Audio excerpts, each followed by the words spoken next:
world's biggest hypocrite? Piers Morgan slams Harry's privacy crusade as a sham. Greetings and a gracious welcome to the World of Royal Staffs channel. From a life of privilege as a British royal, Prince Harry has now become an entitled multi-millionaire who crusades for privacy while himself invading others' privacy. This transformation has not gone unnoticed by many, including controversial journalist Piers Morgan, who has called him out on his hypocrisy. In a scathing commentary, Morgan argues that Harry's recent efforts to champion the right to privacy are not only hypocritical but also downright laughable. In this essay, we will delve into the details of Morgan's critique and explore why he believes Harry's actions make him the biggest hypocrite in the world. According to Morgan, Prince Harry is a hypocrite of the highest order. Morgan's argument stems from the fact that Harry has spent the past few years ruthlessly invading the privacy of his family, friends, and even the people he lost his virginity to. Yet, he has now appointed himself the poster boy for privacy. Specifically, Harry is waging a relentless war on the British press, which he loathes with a seething, mouth-foaming passion. This is the same British press that promoted him as the most popular, fun-loving young royal and devoted acres of coverage to things like his courageous military service and laudable Invictus Games.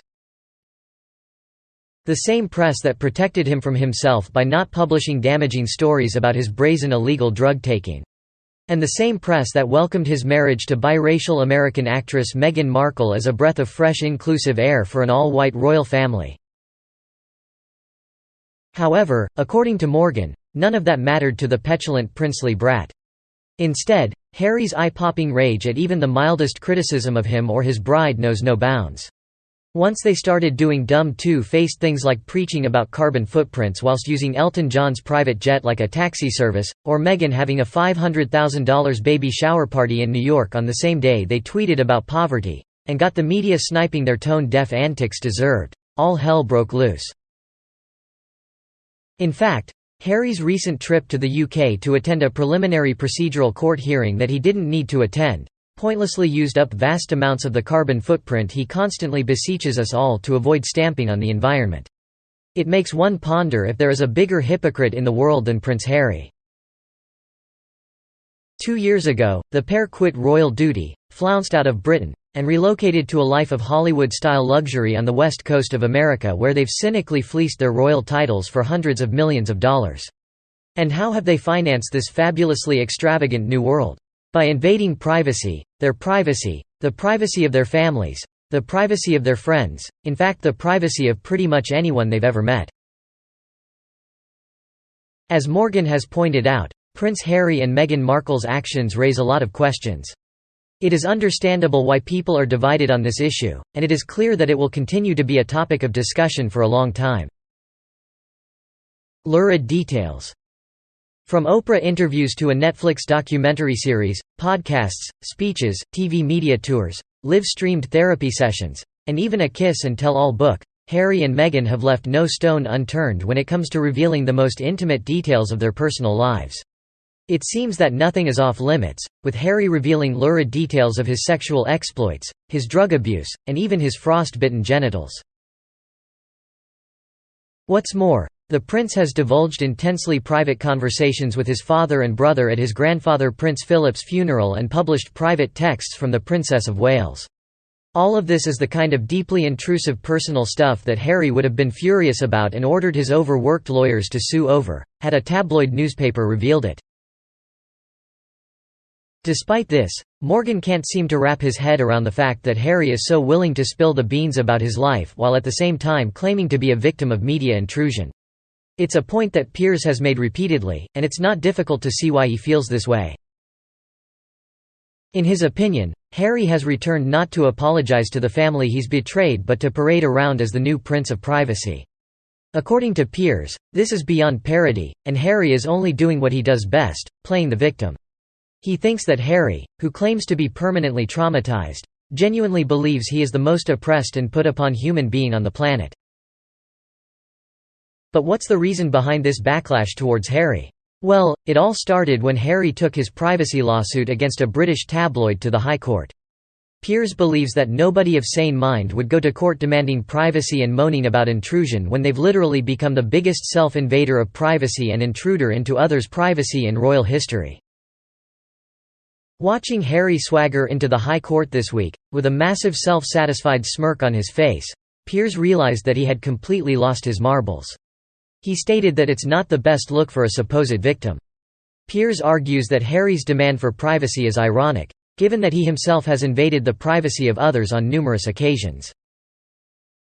And if that wasn't enough, Piers also had something to say about Harry's choice to march into the court through the front gates, not the side entrance used by other complainants. He did this so that he could be center stage for the gathered media, knowing he'd then be all over the very papers he claims to hate. Piers called him a media-detesting twerp for doing so. So why did he called him a sniveling little hypocrite? There are many reasons why some people might agree with that sentiment. For one thing, Harry has become so self-absorbed that he can't seem to see the reality of his situation.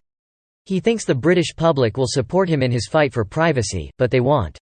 Many of them are struggling with the worst cost of living crisis in recent memory and are unlikely to have much sympathy for a privileged, multi-millionaire prince who complains about the press while making a living off selling his private life. It's true that Harry has the right to dislike the British press. However, what he really seems to dislike is not being able to control the media. And that's a dangerous road to go down. We live in a country with a free press, which is one of the best things about it. While it's not perfect, nowhere else in the world has such a diverse and powerful press that can hold the rich and powerful to account. As Harry continues to lash out at the royal family and the monarchy, he's quickly becoming a one-man regal wrecking ball. But we can all take comfort in knowing that the British press will continue to stand up to him and call out his hypocritical and bullying behaviour. Piers Morgan isn't one to mince his words, and when it comes to Harry, he certainly doesn't hold back. Despite my reservations about him, I have to admit, the man knows how to stir up some controversy. In Piers' eyes, Harry is nothing more than an amoral, self-dealing Judas. And while some may find this harsh, it's hard to argue against his reasoning. After all, Harry has a history of falsely accusing others of things that he himself is guilty of. But where did Harry learn this behavior? According to Piers, it all comes down to his family's failure to hold him accountable for his actions. Despite his racist words and actions towards peers, bodyguards, and even palace employees, he was never punished. And for that, Piers places the blame squarely on the shoulders of HMTQ and King Charles. In Piers' eyes, Harry is simply Andrew 2.0. He's the one who marked the number of steps to get to the personal rooms of senior royals. He's the one who took pictures in private, non-public areas of the palaces. And he's the one who put every member of the family at risk by boasting about his kills. It's a damning indictment, but one that Piers delivers with relish. And whether you agree with him or not, there's no denying that he gives good froth when it comes to the Sussexes. And that's it for today's video. I hope you enjoyed watching and learned something new. If you did, please give this video a thumbs up and subscribe to my channel for more content like this. Also, don't forget to hit the notification bell so you never miss a new upload. Thank you for watching, and I'll see you in the next one.